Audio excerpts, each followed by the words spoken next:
Então, eu trouxe bastante material aqui, vamos só tentar cumprir todo esse conteúdo. Talvez a gente passe um pouquinho do horário, mas se alguém precisar sair, né, fica à vontade. Eu me baseei aqui em 2 autores, trouxe 4 livros, mas eu me baseei basicamente em 2 autores, que foram Leadbeater e Annie Besant, mas eu recomendo este livro aqui,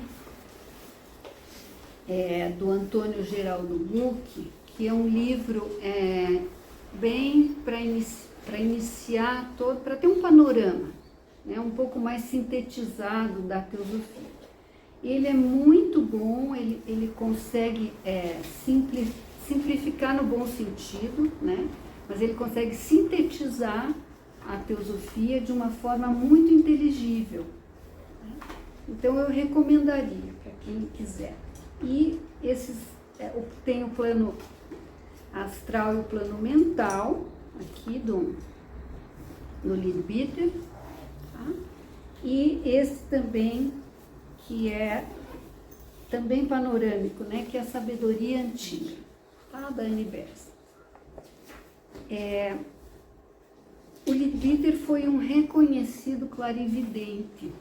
Então, esses 2 livros, o plano astral e o plano mental, eles foram, nós temos informações diretas, de uma experiência direta, de alguém que era um iniciado e que foi orientado, foi treinado pelo mestre Kuthumi, e também recebeu instruções muito importantes de um outro mestre, Djwhal Khul, que foi, enfim, né, que o ajudou a escrever esses 2 livros. Ele foi também presidente da Sociedade Teosófica. A Annie Besant, ela foi uma renomada oradora. Ela foi presidente internacional da Sociedade Teosófica. Ela era uma defensora, uma reformadora política e uma defensora dos direitos dos trabalhadores. Ela foi tutora do Krishnamurti e ela foi uma grande influenciadora do Gandhi no que se refere à filiação na Sociedade Teosófica. Nós temos aqui, então, um material muito rico, que eu tentei resumir ao máximo, né? Vamos ver até onde que a gente consegue estudar hoje, mas eu vou passar todo esse material lá para vocês no grupo, tá? O PDF, tá bom? Porque aqui já tem um resumo desses livros aqui, tá?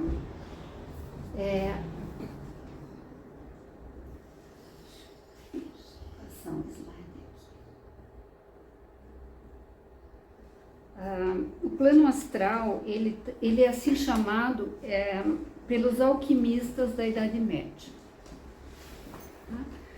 Ele também foi chamado o Hades, ou mundo inferior, pelos gregos, e purgatório, ou etapa intermediária, pelos católicos. E é o plano no qual nós primeiro ingressamos após a morte do corpo físico. Então, aqui eu trouxe novamente esse mapa, que a gente tem um mapa de todos os planos. A Jo falou, né, do plano divino, do monádico, do átmico e do búdico, né, Jo? No mês passado. Então aqui a gente continua, mas eu trouxe aqui um mapa para a gente continuar enfim, se orientando, tá?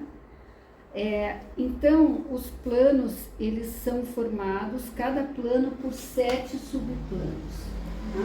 Então aqui, cada plano. Hoje a gente falaria também, a nossa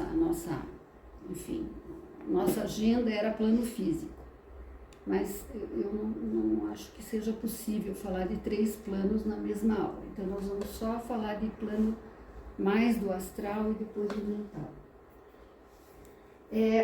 Mas nós vemos ali que cada plano, né, tem 7 subplanos com diferentes densidades de matéria. Tá? Então aqui não está muito, um pouco pequeno, mas assim, ele começa, cada plano começa com sólido, líquido, gasoso, etérico, superetérico, subatômico e atômico. Tá? Então, tem essa escala de densidade. E o mais interessante é que a matéria de cada um desses planos aqui, porque a gente vê essa imagem como se fosse um corte, tá? E não, né? Na verdade, os planos eles não estão colocados uns sobre os outros como um edifício. Eles são muito mais esferas.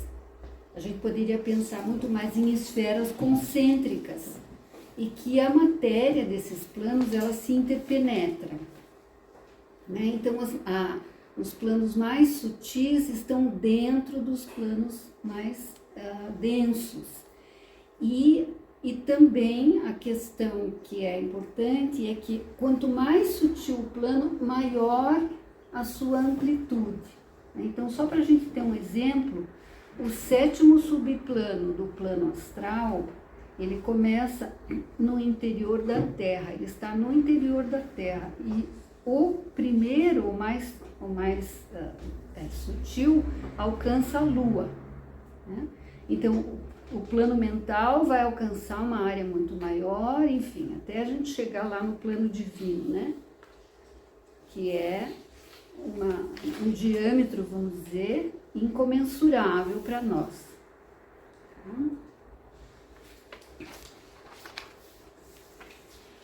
Então, a faculdade de ver.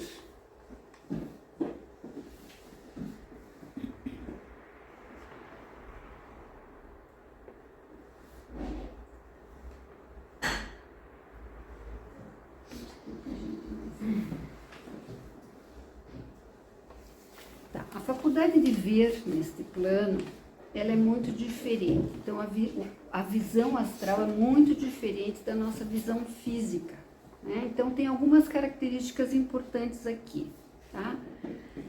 Nós não temos a visão em perspectiva no plano astral. É por isso que, às vezes, é tão difícil para, né? Enfim, para quem está se iniciando, ou para quem, enfim, começando a talvez ter algumas percepções, entender um objeto, né? Porque nós não vemos o objeto em perspectiva como os nossos olhos físicos veem. Então, um cubo, por exemplo, ele vai ter todas as faces iguais, né? A face que está mais longe não vai ser menor, tá? A visão astral também tem o poder de aumentar os objetos, né? A sua vontade. Então, a nossa visão astral ela vai funcionar, a visão astral desenvolvida, né? Ela vai funcionar como um zoom de uma câmera ou como uma lente do microscópio, né? E existem também um número bem maior de cores do que os do plano físico. Ou seja, antes né, além do infravermelho e do ultravioleta, né, é possível ver. E um outro exemplo interessante seria uma rocha, né, a visão de uma rocha, que no plano astral ela não se apresenta como um objeto inerte, mas sim como um objeto pulsante, né, com todas as suas,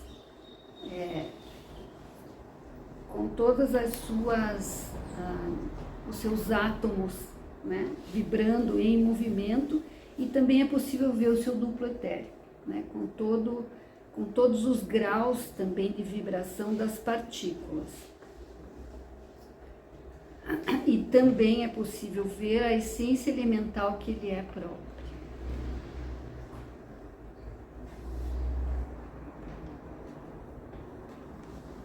Então, o Kama-loka. O que seria? Antes eu vou passar aqui por um conteúdo que eu acho interessante.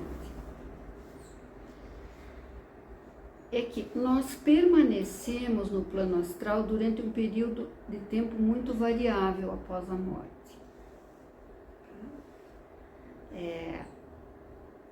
Até que o nosso corpo astral, enfim, né, vai se desintegrar depois de um período de vida, e nós vamos passar ao Devachan, ou seja, ao plano chamado Devachan, que seria o plano mental.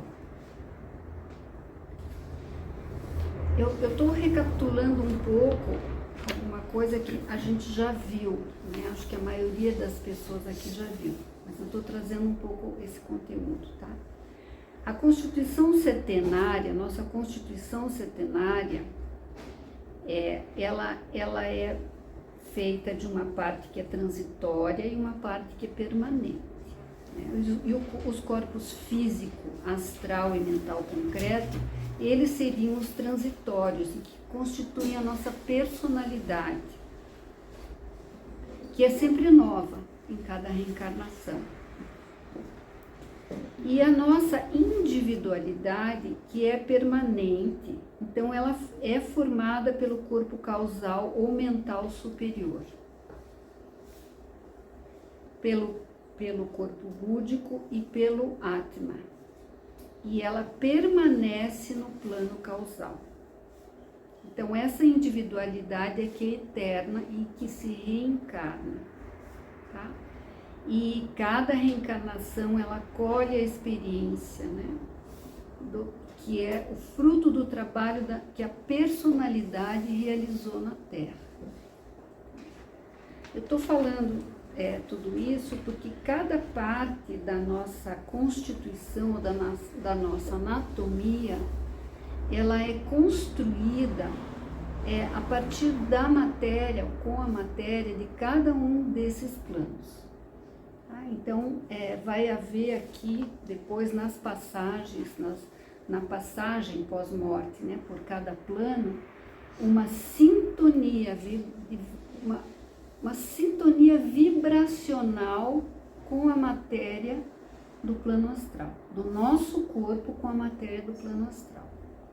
Então, dependendo do tipo de matéria que a gente esteja ainda carregando, né, matéria muito densa no nosso corpo astral, nas camadas do nosso corpo astral, nós vamos vibrar nos planos mais densos depois da morte. Se nós tivermos já um certo nível de purificação e de refinamento, nós vamos vibrar em camadas mais sutis, tá? A gente vai falar isso mais pra frente um pouco.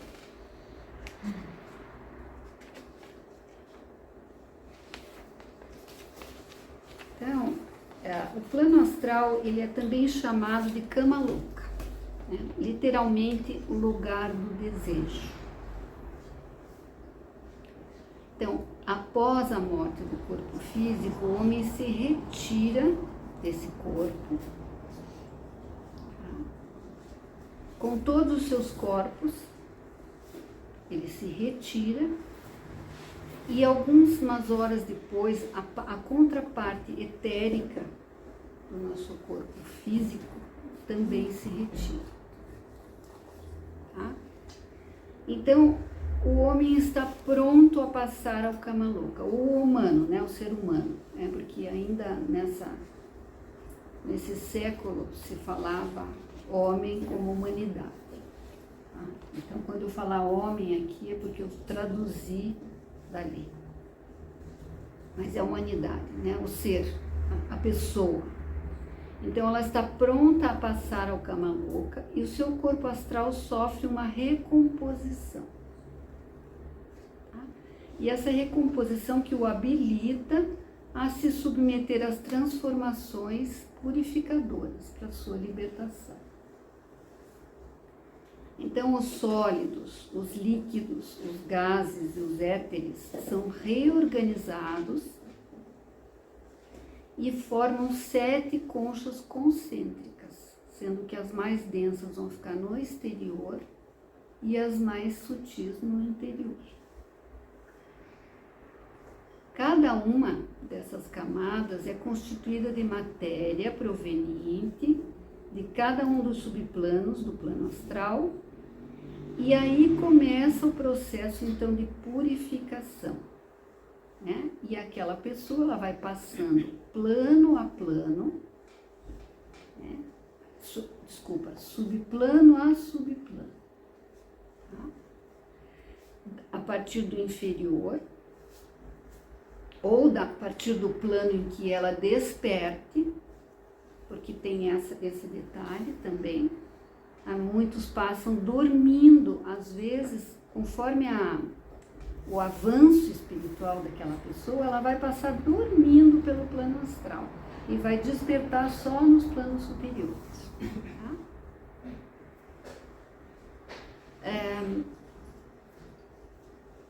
Na medida em que se esgotam todos os desejos relacionados ao subplano em que essa pessoa se encontra, ou ainda todo o sofrimento decorrente do confronto com o resultado das ações em vida, né?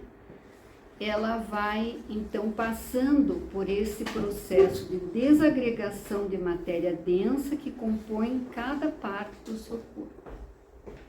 Tá? É possível dividir então o plano astral agrupar, né, as suas camadas em três. Tá? Primeiro, a camada, o sétimo subplano, que ele é o mais denso. O sexto, o quinto e o quarto, porque eles têm bastante semelhança com o nosso plano aqui terrestre. E o terceiro, o segundo e o primeiro, pela delicadeza e plasticidade da sua matéria. A sétima camada, eu vou, de certa forma, detalhar um pouquinho cada camada e falar um pouquinho dos seus habitantes, tá? Então, a sétima camada do Kama-loka é a mais densa e localiza-se lá no interior da Terra. E ela é descrita nas escrituras hindus e budistas como os infernos das várias espécies. Tá? Por quê? Porque esse é o local das almas mais brutalizadas, de aparência brutalizada. E aqui encontram-se os seres com formas bestiais, né? Semi-humanas e semi-animais. Então, esse é o local de uma população que seria, assim, o pior da nossa humanidade. Né? Os frios assassinos, pessoas da mais baixa degradação moral. E são esses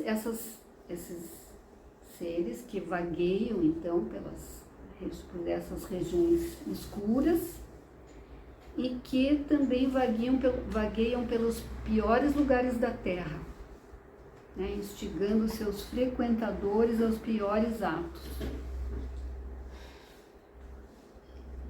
Aqui também seria o inferno dos vivisseccionistas, que são, então, vivem cercados pelos sofrimentos causados, né, em suas vítimas, e os suicidas. Não todos, porque naturalmente o suicídio tem motivos diferentes.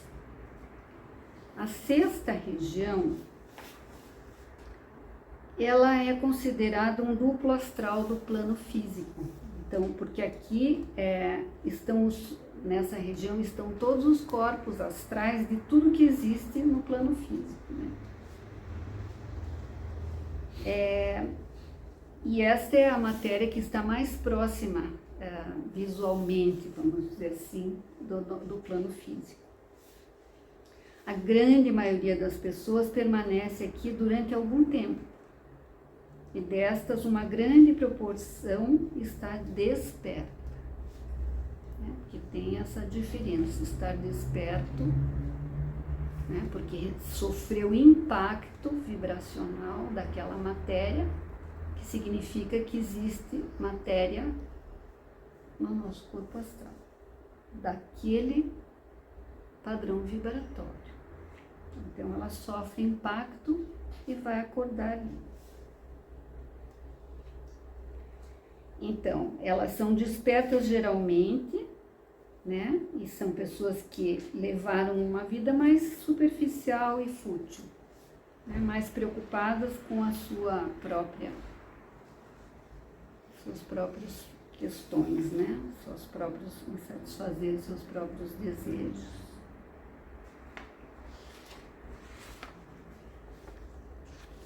E aqui uma questão importante que é colocada é que as almas nessa região podem muito facilmente ter a sua atenção desviada para a Terra. Em geral, isto é de responsabilidade das pessoas que ficam, né, dos encarnados, porque existe às vezes um exagero de lamentações, um excesso, né, um excesso superlativo de sofrimento. E essas lamentações criam formas de pensamento ao redor daquele ser. E o que acontece é isso, eles são despertados, se eles passariam dormindo, eles podem ser despertados pelas, digamos assim, pelas nossas lamentações. E mantemos aquele ser prisioneiro neste plano. E o que atrasa muito a sua caminhada rumo ao Devachan, é a caminhada evolutiva. A quinta e a quarta divisões diferem um pouco da sexta. Podem ser consideradas reproduções etéricas. Almas de um tipo um pouco mais elevado são encontradas, embora ainda com interesses muito terrestres, né? Mas o seu desenvolvimento, nesse caso, é muito mais para frente do que para trás. A terceira camada do plano astral já oferece características novas. Então, ela apresenta uma aparência distintamente mais luminosa, mais radiante, né? Com matizes um pouco mais brilhantes, com cores um pouco mais transparentes. E é interessante também porque é nesta camada que estão materializados todos os paraísos das religiões na Terra. Então, aqui é possível ver os campos felizes de caça dos índios pele vermelha, o Valhalla dos escandinavos, o paraíso dos muçulmanos e a Nova Jerusalém com portões de ouro e pedras preciosas dos cristãos. Também o céu cheio de liceus do reformador materialista.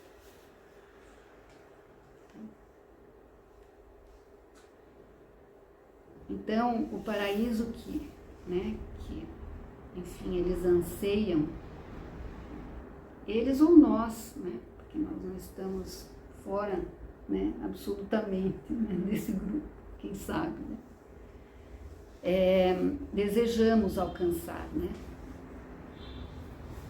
E aqui a população deste subplano seria a dos fanáticos religiosos e dos filantropos, que mais se preocupam em impor as suas ideias e satisfazer os seus caprichos, alimentando a ilusão de que estão servindo ao próximo. Isso também é tudo para a gente refletir, né? Das verdadeiras intenções, das nossas verdadeiras intenções enquanto trabalhadores, né? Porque às vezes a gente se ilude. Às vezes não sempre, todos os dias a gente se ilude, né? Achando que está fazendo um serviço e etc, etc. E às vezes a gente só quer ocupar o nosso tempo, ou ter uma... Enfim, né? E Mas também aqui, né, são construídos nesse subplano os reformatórios, as igrejas, as escolas, os hospitais, enfim, as instituições com objetivo de auxílio. Então também tem esse, né, eu imagino que aquelas pessoas que estão buscando serviço, né, não só aqui, mas buscando serviço depois, né, porque inclusive discípulos, né, e até mestres, né, trabalham em favor da humanidade nesse plano.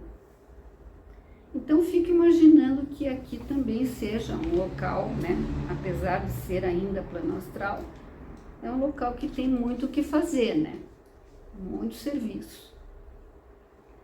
A segunda subdivisão é semelhante à terceira, só que um pouco mais refinada, e aqui ela é povoada, né? E aqui, veja, o que ele coloca, o que os autores colocam aqui, é em linhas gerais, né? Porque claro que não é assim tão, né? As categorias não são tão rígidas, tá? Mas é assim.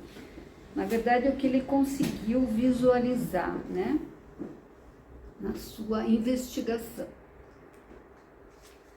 Então, aqui existem as almas, né, de um pouco mais avançadas, que ele coloca como um pouco mais avançadas, como os artistas e os intelectuais, tá? E também uma advertência que ele coloca é que eles se demoram nesse plano. Né, pela plasticidade, porque é um plano, né, muito plástico. Então os artistas ficam ali, né, sei lá quanto tempo, porque é uma matéria muito fácil, né, de criar. E os intelectuais, né, enfim, né, ficam ali nas bibliotecas, né, astrais, enfim.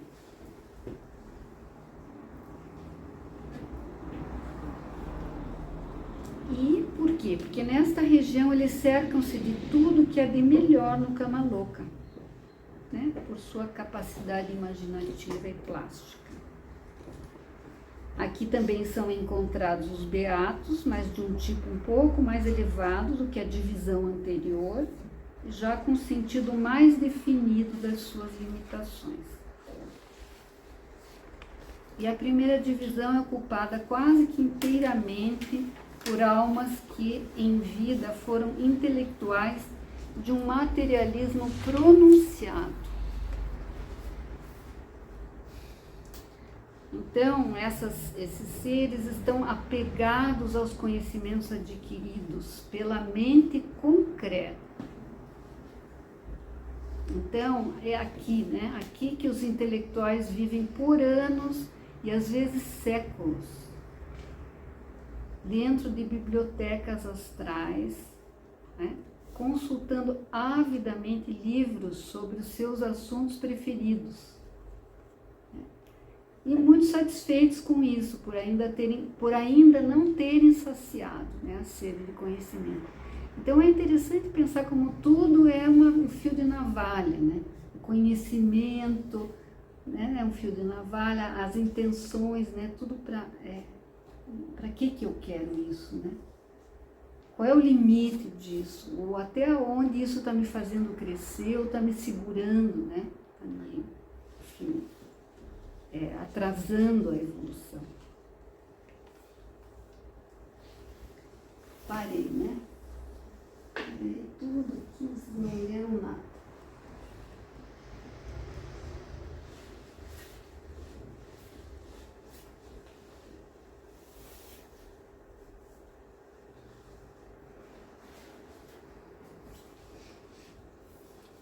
A primeira divisão, então, é ocupada quase que inteiramente por almas que em vida foram intelectuais. Desculpa, já li.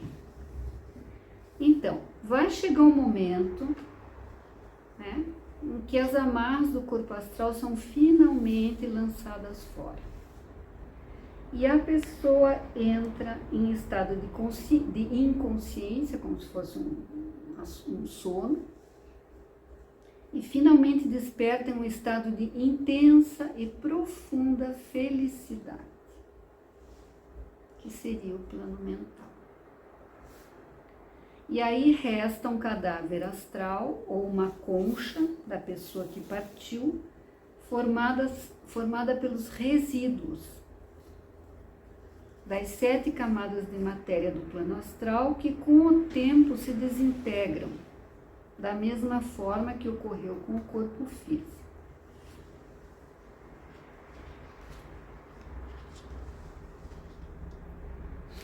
Aqui, novamente, uma advertência, né, que esta concha detém ainda por algum tempo uma certa vitalidade e ela vagueia pelas correntes astrais. Então, este é um momento delicado,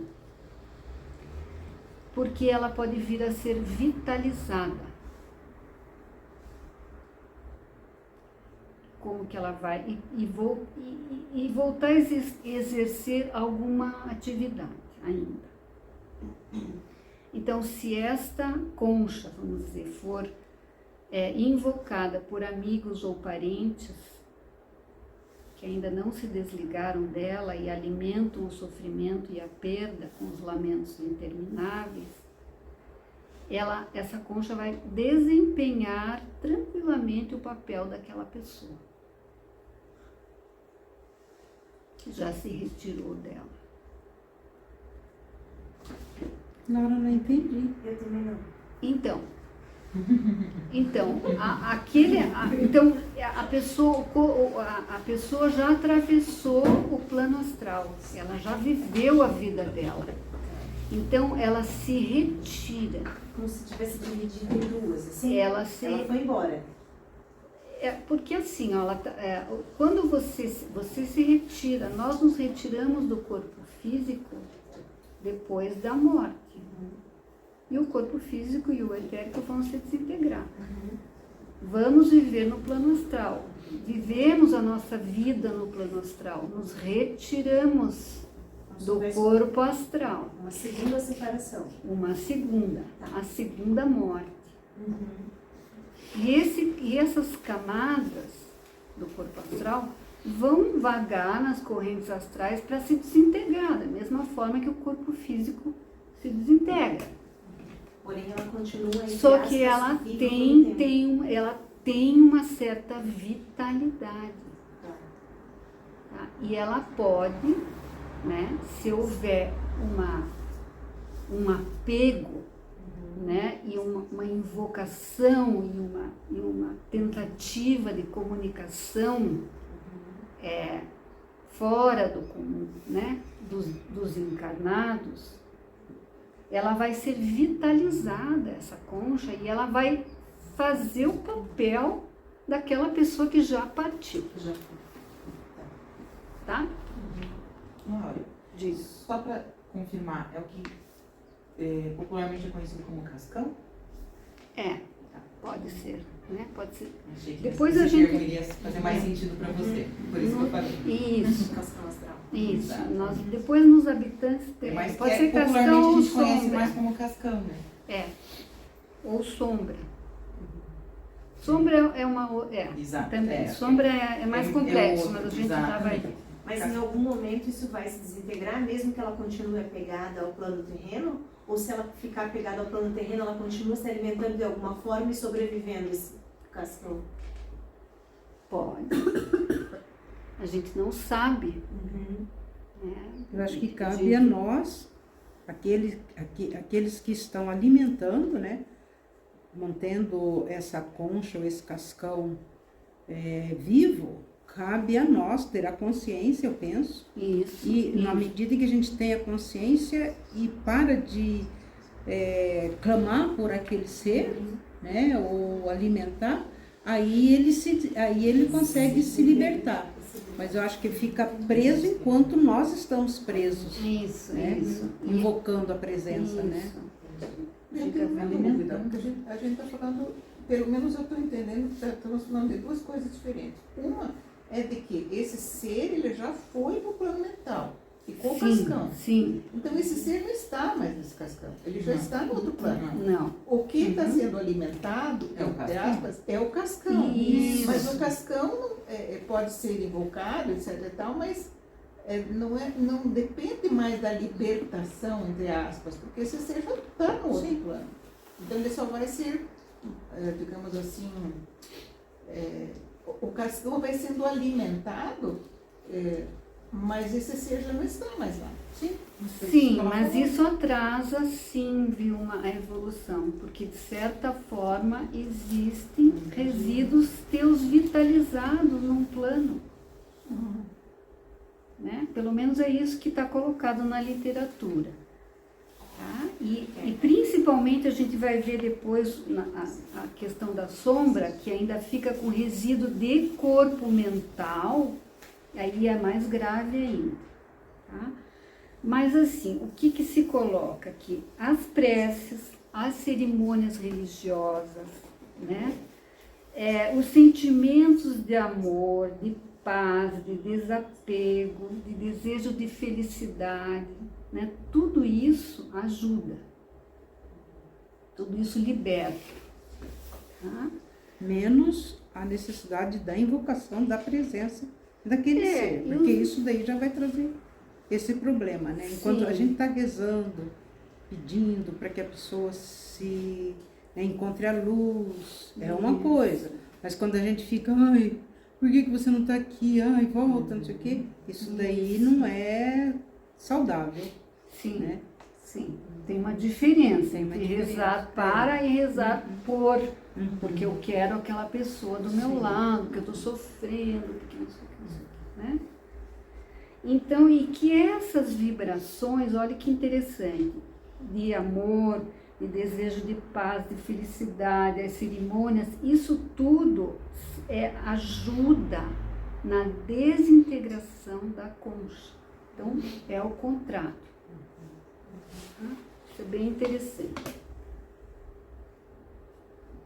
E aqui tem mais uma questão que, deixa eu só ver a hora, senão a gente não sai aqui do plano. Tem mais 10 minutinhos e eu vou passar para o plano mental. Eu quero fazer só uma observação. Que bom quando a gente não é famoso, né? Porque eu fico imaginando as pessoas. Quantos, né?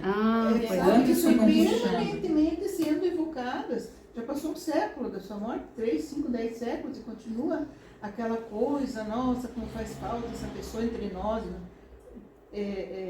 Mas ao mesmo tempo eu acredito que tem também muitas pessoas emanando luz para essa pessoa seguir. Aí se equilibra. Eu acho que é por isso que eles dizem, Elvis não morreu. Não vejo ele morrer. Mas também tem Mantendo o cascão dele. Mas tem uma coisa que também que eu já li a respeito, Vilma, que diz o seguinte, que às vezes tem pessoas que, por mais famosa que ela seja, ela não tem ainda um corpo, né, os corpos ainda saudáveis. O que acontece? Essa invocação que as pessoas fazem de mandar preces ajuda a pessoa a desenvolver o corpo emocional. Porque às vezes ela não tem ainda um corpo emocional desenvolvido. O mundo oculto é muito complicado. A maioria das coisas a gente não entende. Eu acho que a gente entende 1%. E olha lá. E eu acho, e diz que quando essas pessoas não têm ainda esse corpo emocional formado, esse tipo de apego, de adoração, ajuda a pessoa a conquistar, a fazer, né, a construir esse corpo emocional. Depois de desencarnar. Depois, Porque às vezes... Nossa, então é bem complexo mesmo, porque ora ajuda, ora atrapalha, conforme o estado daquele... Sim, e também, Vilma, o que está sendo colocado aqui é muito esquemático, porque é muito mais complexo, se a gente pensar. Né? E uma informação aqui que eu acho muito importante é que o nível evolutivo do indivíduo e o trabalho feito em vida, né? Porque esse trabalho de purificação a gente não precisa esperar a morte para fazer né? Fazer todo esse processo, né? Existem recursos, enquanto estamos aqui agora, de passar por esse processo já de purificação e de reorganização, né? O que realmente importa, né? Quais os desejos, né? Porque desejos, né? Nós vamos lidar com a questão do desejo e do corpo astral, dizem os mestres, até as portas do Nirvana. Então, ninguém acha que vai, né, se iludir, que vou trabalhar essa vida e nunca mais, quando eu desencarnar, não vou ter mais desejos. Isso não existe, né?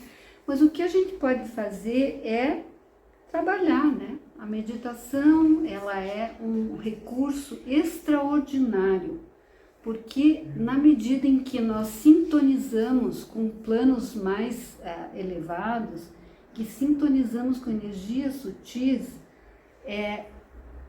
só isso já vai desintegrando as partículas mais densas do nosso corpo astral. E esse espaço que fica ali vai ser preenchido por essas energias sutis que são acessadas durante a meditação. Por isso que a meditação é tão importante, seja ela qual for, seja ela por meio de mantras, ou por meio da respiração, ou por meio de imagens, ou por meio da devoção a um ser superior. Né? Depois a gente vai ver no plano, quando a gente chegar no plano mental também, né? Que a comunicação com esses seres, né? Ela existe, ela é possível, né? Talvez não tão consciente, mas ela é possível. Então é possível receber eflúvios dos mestres, né? Dos seres de luz numa meditação. Tá? Eu vou passar rapidamente pelos habitantes, porque nós temos 20 páginas aqui, eu estou na página 5, então claro que a gente não vai ver. Né? Não vai. Não vai, eu vou passar esse material para vocês, tá? Depois. Então, assim, os habitantes seriam os humanos, os não humanos e os artificiais. Dos humanos existem os encarnados, né, que seriam entre as 3 categorias, tá? O adepto e seus discípulos. Então, existem ocultistas, né, de todas as partes do mundo, que pertencem às diversas lojas e que estão ali investigando o plano diretamente, que foi o que o Leadbeater fez. Né? Então, existem os que estão ali aprendendo, né, ou trabalhando.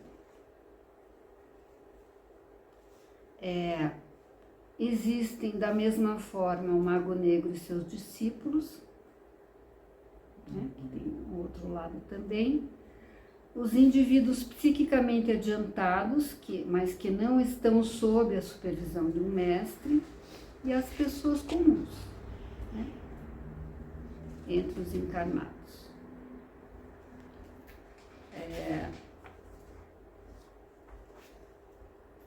Os desencarnados.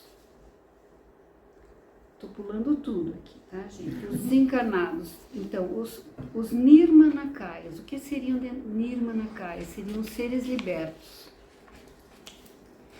Essa é uma, assim, né, rapidamente, mas depois que nós encerramos a jornada humana, né, que já aprendemos tudo que é possível aprender como ser humano, quando vamos passar para uma condição super-humana, vamos dizer assim, se abrem 7 caminhos de continuidade evolutiva. Tá? Um deles é o do Nirmanakaya. Nirmanakaya é um ser liberto que trabalha para auxiliar a humanidade e ele mantém átomos do seu corpo astral. Então ele trabalha em corpo astral, no plano astral, em favor da humanidade. Tá? É bem mais complexo que isso, mas, enfim, é só para a gente ter uma ideia, tá? Do que seria um Nirmanakaya. Discípulos à espera de reencarnação. Então, o que seria, né? Quando um discípulo de algum mestre, né, ele chega num certo grau, né, de desenvolvimento, ele pode se libertar, vamos dizer assim, entre aspas, das leis da natureza que o fariam passar obrigatoriamente pelo plano mental ou pelo Devachan. Ele pode renunciar ao Devachan em favor de um trabalho pela humanidade no plano físico. Então ele fica à espera de reencarnação já, rápido. Ele não vai precisar passar por todo um processo, às vezes de muitos séculos ou de muitos anos, vai, né, colher os frutos da sua jornada humana lá no Devachan e depois vai reencarnar. Tá? Então, não.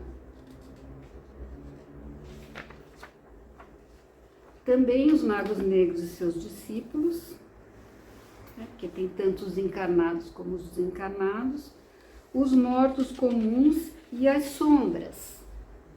Tá? Então, a diferença aqui, ó, entre o que se falou de um cascão e uma sombra, tem uma diferença aqui. Então, o indivíduo, vamos dizer assim, né, que se deixou dominar a tal ponto, tá, por seus desejos inferiores, que uma parte do corpo mental dessa pessoa, desse ser, tá, uma parte da mente inferior ou da mente concreta se funde com o corpo dos desejos de tal forma que no final da vida astral o corpo mental concreto é rasgado. Uma parte do corpo é rasgada quando ele vai passar ao plano mental do Devachan. Tá? Porque o nosso corpo mental, ele tem duas, digamos assim, duas partes. Não sei se vocês já viram isso esse ano, acho que não, né? Não, porque ainda a gente não viu os corpos, tá? Mas assim como o plano mental tem duas camadas, além das subdivisões, né? Ele tem duas camadas, o nosso corpo, o plano mental, o nosso corpo mental também, tá? Então nós temos as quatro camadas inferiores ali, naquele diagrama, são mental concreto, é a nossa mente concreta. E as três subdivisões superiores são a nossa mente abstrata. Então, nessa situação que se colocou aqui, uma parte da nossa mente concreta vai ser rasgada e vai ficar junto ali com aquele corpo astral que já vai entrar em decomposição. Então, isto seria uma sombra, tá? Então, ele deixa, assim, uma porção degradada dentro do corpo astral desintegrado e, portanto, parte da mente daquele ser se torna prisioneira, pois ele mantém em torno de si matéria astral. Isso significa manutenção dos desejos e paixões inferiores. E no caso aqui, né,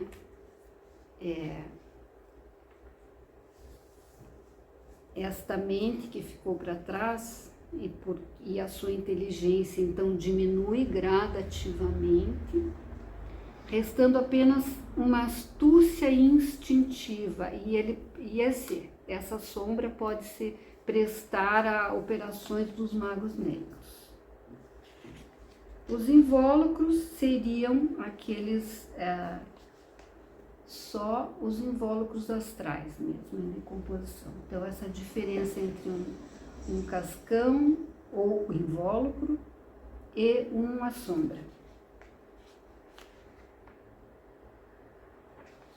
Tem os vampiros e os lobisomens, que são muito raros, segundo Leadbeater, e esse livro que ele escreve é no século XVIII.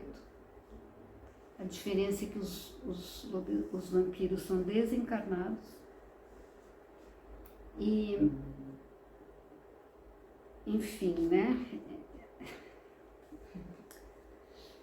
É complicado falar essas coisas tão pesadas, tá? Mas, assim, para a gente entender, os vampiros mantêm o corpo físico, porque eles precisam escapar de uma esfera muito mais densa do que o 7º subplano do plano astral, ainda, que seria a 8ª esfera, que a gente não vai falar sobre isso. Tá? Então, eles projetam o seu corpo astral, materializam esse corpo e se alimentam de sangue. E assim eles mantêm vivo, mantêm preservado o corpo físico.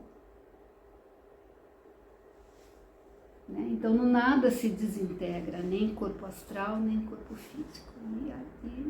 Né? E os lobisomens seriam os encarnados. Encarnados que projetam o corpo astral. E esse corpo astral é tomado no plano astral por, enfim, formas de animais, né? A maioria de lobos, enfim, são criaturas que devastam todo o entorno. Então a gente pensa que é só em filme de terror, mas não é. A arte imita a vida. Não é. Bom, depois teriam os não humanos, gente, a lista não termina, mas eu vou falar um pouquinho do que seria a essência elemental, porque isso nos interessa para o plano, para o estudo do plano mental também, né?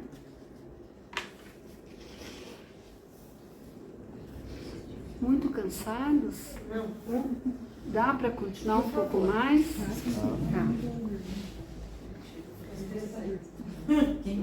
Então, só o que seria essência elemental? É bem importante também a gente saber o que é, porque é com ela que nós plasmamos tudo.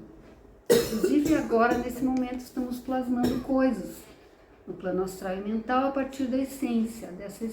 Né? Então, assim, uma grande onda de vida denominada essência monádica, né, que ela é emanada, né, do segundo aspecto do logos, né, do logos, vamos pensar aqui num logos de sistema solar. Lá, eu vou voltar, já que eu não fiz nada do que tinha que fazer aqui, não sei nem por que eu fiz esse negócio. Mas enfim, né, se a gente pensar lá no plano divino, que é onde o Logos trabalha. Então, o segundo aspecto dele, isso acho que a gente já viu esse ano, né? Os 3 aspectos. Então, dessa inteligência, que é uma inteligência coletiva, o Logos é uma inteligência coletiva, tá? E ele emana de si essência monádica. Tá? E essa essência, ela vai descendo, né? Através dos planos e subplanos do sistema solar e vai se revestindo de matéria. Tá? Então, a essência monádica, ao descer através dos planos, né, ela se reveste de matéria, e quando ela atinge o plano mental abstrato, ela passa a se chamar essência elemental, né, do primeiro reino elemental. Né? Quando ela atinge o plano mental concreto, ela forma o segundo reino elemental, e no plano astral ela forma o terceiro reino elemental. Então aqui a gente se depara com um vasto reservatório de essência elemental extraordinariamente sensível ao mais fugitivo pensamento humano. Tá? Mesmo que esta vibração seja produto inconsciente de qualquer desejo ou vontade do homem. Esta essência, então, ela assume imediatamente uma forma dotada de força viva e independente. Então, assim, é muita responsabilidade, né? Pensar, falar, sentir, é muita responsabilidade, porque a gente está criando o tempo inteiro, né? Elementais, vamos dizer.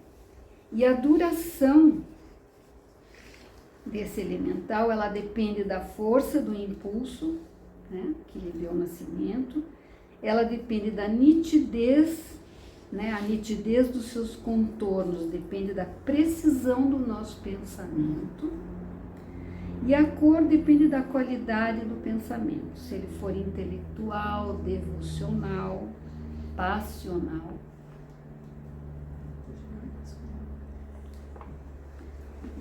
E também, né, o corpo astral dos animais.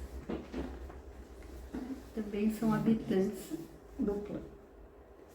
Os espíritos naturais e os devas, então os espíritos da natureza, né, que todas as culturas colocam, que seriam lá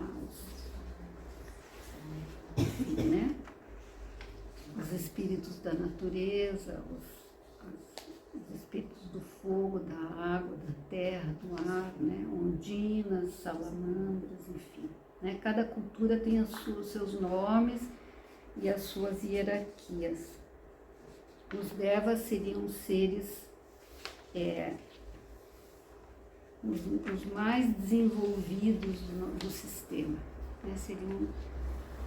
Na verdade, devas é um nome mais genérico, mas aqui eles seriam quase como que os construtores do sistema solar.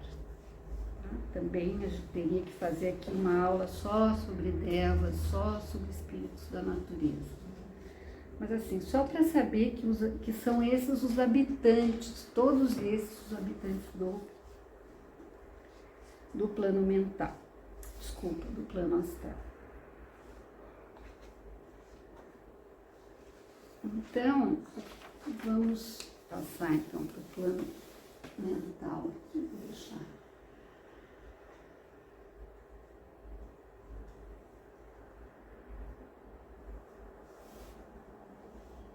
A gente já viu tudo isso.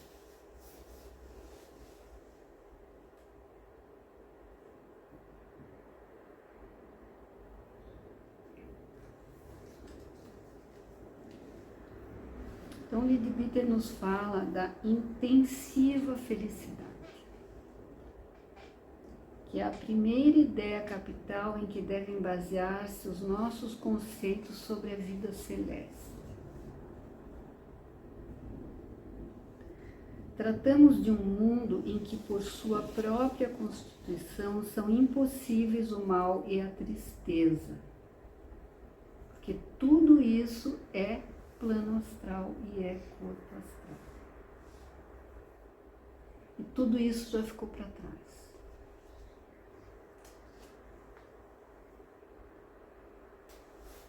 Aqui todos são felizes, pois cada qual goza da maior felicidade espiritual de que é capaz.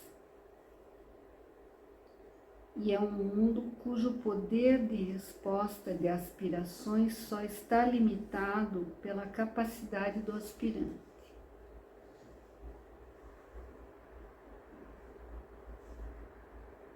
E a Annie Besant fala uma coisa muito bonita, que o plano mental é o nosso lugar de nascimento e o nosso lar, embora estejamos prisioneiros de uma terra estranha, porque ali é a morada do pensador, né? E lembrando que o pensador é o ser superior, é o nosso ser superior, né? Aquele que, junto com a mônada, junto com, o corpo búdico e o Atma, é este indivíduo, é essa individualidade que vai reencarnar. Então ela é sempre, né, a evolução é para este pensador que encarna numa personalidade com os corpos inferiores que a gente viu, astral e físico e mental concreto, e que evolui, né, e que a rigor deveria prestar serviço. A nossa personalidade, a rigor, deveria prestar serviço ao nosso ser superior.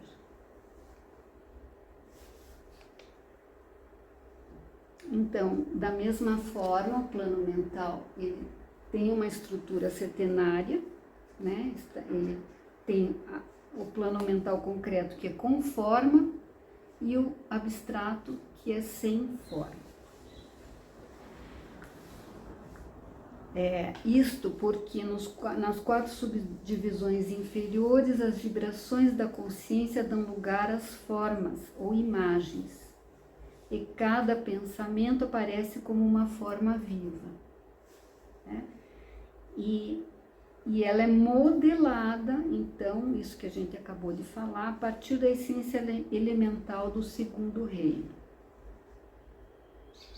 E as 3 subdivisões superiores, nas 3 superiores, a consciência irradia uma poderosa corrente de energia viva, que irá se corporificar apenas nos mundos inferiores.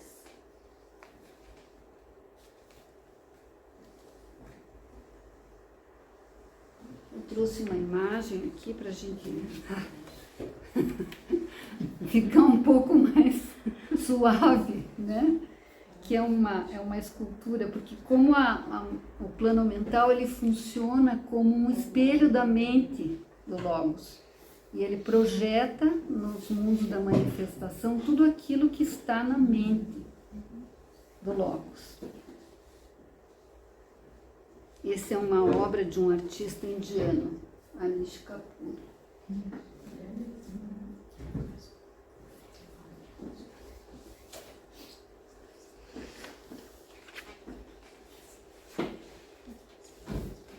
Eu pulei bastante, mas já vou finalizar aqui. Eu pulei, mas vou voltar.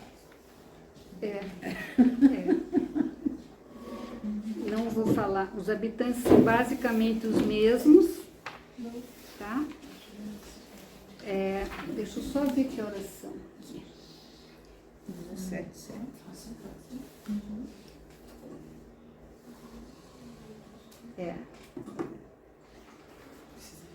Não tem algum problema?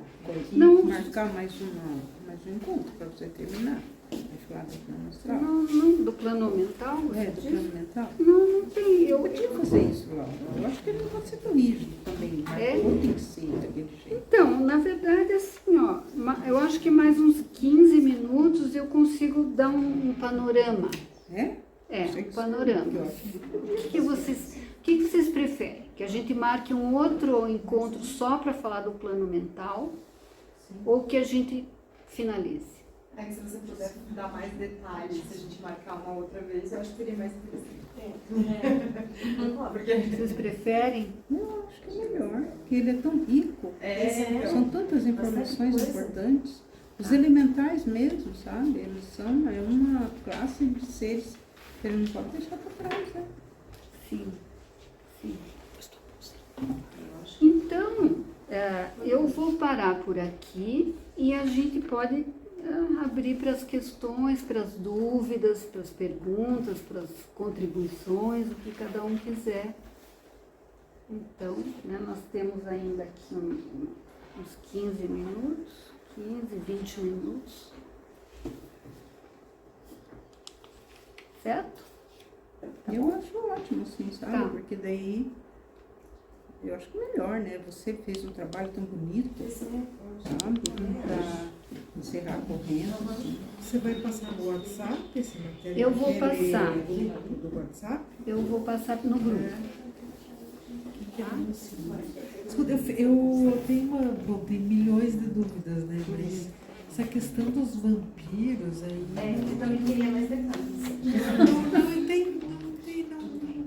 Então, assim, o próprio Leadbeater não dá muitos detalhes, tá? Até porque são questões muito pesadas, muito densas, tá? Mas, enfim, o que tiver ali que eu possa... É porque eu já vi em outras teorias, em outros lugares, né? Cada um diz uma forma, cada um tem uma forma de pensar, de ver a questão dos vampiros, dos lobisomens. E eu achei interessante como o Leadbeater fala, porque eu nunca tinha ouvido dessa forma. Então eu queria saber um pouco mais detalhes, porque eu nunca tinha visto por esse prisma.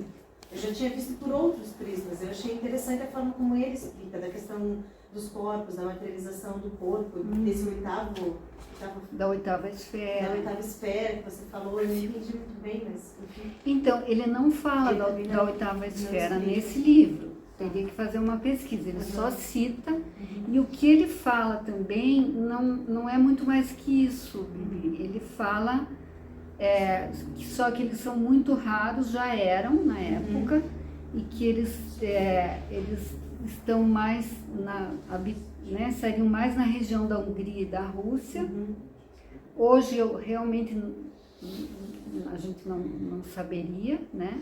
Teria que ver aí uma pesquisa assim confiável para poder saber, mas é basicamente isso. Eu achei interessante o fato dele materializar tanto o vampiro quanto o lobisomem, porque eu sempre, nas outras culturas que eu vejo que eles nunca materializam esses dois seres, eles são sempre seres espirituais, né? Que vem das mitologias, né? Então tem todo um arcabouço teórico mitológico por trás, mas que eles nunca são seres materiais, né? Eles sempre têm um fundo espiritual, né? Que nem vampiro, que você abre a porta da tua casa e a vampirização seria através dos espíritos que você deixa entrar para dentro da tua casa, que vão sugar a tua energia, enfim, várias outras explicações, mas nunca nessa questão de materializar, e foi isso que me chamou a atenção. Então, e também é importante que, assim, isso, né, a gente traz autores, a gente tem uma visão teosófica, mas isso não é uma verdade absoluta. Né? É um trabalho confiável, mas não é completo também. Né? Tanto que ele, nesse livro, pelo menos, ele só fala isso. Né? Eu achei super interessante. Mas a verdade, assim, o que ele coloca é que um é desencarnado, o outro é encarnado. E que ambos materializam, projetam, né? Não materializam. Projetam primeiro e depois materializam o corpo astral. Mas a gente também não pode esquecer que a materialização, ela não é só física, né? Quando se fala dos elementais, está se falando em materialização física, só que de uma forma sutil. Pois é, também. Né? Então, o pensamento é uma materialização, só que sutil. Sentimento é forma, pensamento, é forma, mas só que é sutil. A gente não vê, mas é uma matéria que está, né, manifestada. Às vezes a gente fala, né, porque a gente não vê, porque é astral, porque é mental, então não é, mas é materializada, é um tipo de matéria também. Estamos enxergando com os olhos Sim, físicos.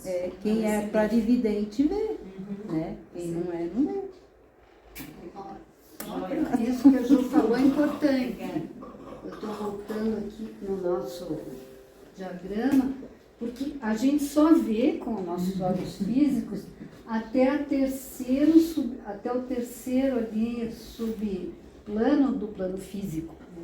Então, além do gasoso, ainda tem plano físico, só que a gente não vê. Sim. Então, essa materialização também Não não necessariamente seja sólida e visível, né? Mas só uma coisa, mas esses seres, uma hora eles vão evoluir mais. Supõe-se. Não sabemos. Sabemos. Não sabemos. Eu acho que sim, né? Eu acho que nada, não existe a danação eterna, né? Como diz. Mas que diz que não tem Por danação mais eterna. longo que seja o período, a caminhada, Quando a Vilma perguntou sobre a questão das pessoas, dos artistas que morrem, e que eu dei essa ideia, que na verdade eu li a respeito. A Cidinha perguntou, mas o corpo astral? Sim, o corpo astral. O fato de a gente ter o corpo astral não quer dizer que ele seja já desenvolvido. Na doutrina secreta fala que tinham grupos, né? Acho que o grupo de corpo alaranjado, corpo amarelo, alguma coisa assim, que eles eram um grupo de seres que se negaram à procriação, que eles achavam, ai, que horrível tocar no outro, né? Fazer a copulação, eles achavam isso horrível, eles não queriam de jeito nenhum. E se negaram a isso. Então eles começaram, ao redor do corpo astral deles, eles começaram a criar uma couraça.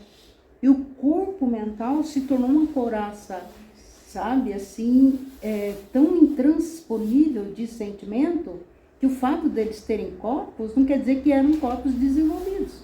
Todos nós temos o corpo físico, o corpo astral, o corpo mental, mas resta saber se está desenvolvido.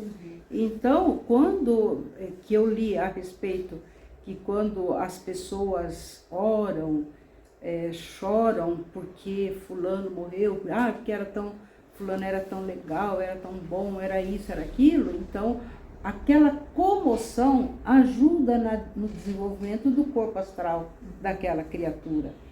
E fala-se que esses seres, acho que eram dos corpos amarelos, se eu não me lembro, se eu não estou bem lembrada, eles reencarnaram na Atlântida como senhores do corpo, do rosto sombrio. Eles eram como se fossem padres e usavam capuz, porque eles não queriam, eles não se permitiam sequer que algum olhar pousasse neles. Tal era, eles eram muito metidos. Senti, né? Tipo, não me toque. Eles não tocam em mim. Então, por conta disso, eles acabaram criando essa couraça do corpo astral, do corpo mental em torno do corpo astral. Porque não se permitiram, porque a natureza, ela cria esses mecanismos para a gente desenvolver o querer bem do outro, né? Então, quando a gente toca o outro, quando a gente abraça, quando a gente casa, tudo isso tem um objetivo, desenvolver o amor, o afeto. E quando a gente se nega, então essas criaturas diz que se negaram a esse papel. Eles estavam se negando ao amor. Sim, sim. Como é que você se desenvolve? Sem amor. E isso que a Ju falou é extremamente importante, porque, primeiro, tem uma relação do astral com o búdico. E, assim, a evolução, né, da humanidade, ela passa por todas as camadas. O corpo astral precisa, assim, a evolução passa pelos desejos e pelas paixões. E isso que a Jo falou, eu também li, você falou da doutrina secreta, mas a Annie Besant escreve aquele livro, muito importante também, que é O Homem, de onde, como e para onde veio e para onde vai. E ela descreve né, esses seres que a Jo fala, que se negaram a desenvolver o corpo astral e a se relacionar, não só passionalmente, como sexualmente. E atrofiaram. O corpo astral dessas pessoas atrofiou, ficou atrofiado. Então, assim, a relação com o princípio búdico foi cortada. Então, vocês imaginem assim, o que é um ser que não tem conexão com o princípio búdico, que é o amor. Então, esse ser vai se tornar o que ela chamou dos seres da face sombria. Né? Então, as consequências disso são gravíssimas. É interessante quando você estava falando sobre essa questão de não se abrir para o amor, para o afeto, para o toque, tudo isso. Acho que tem tudo a ver com o sentido da unidade. Claro, a unidade é o nosso fim último, né? A compreensão de que somos uma única coisa, somos um.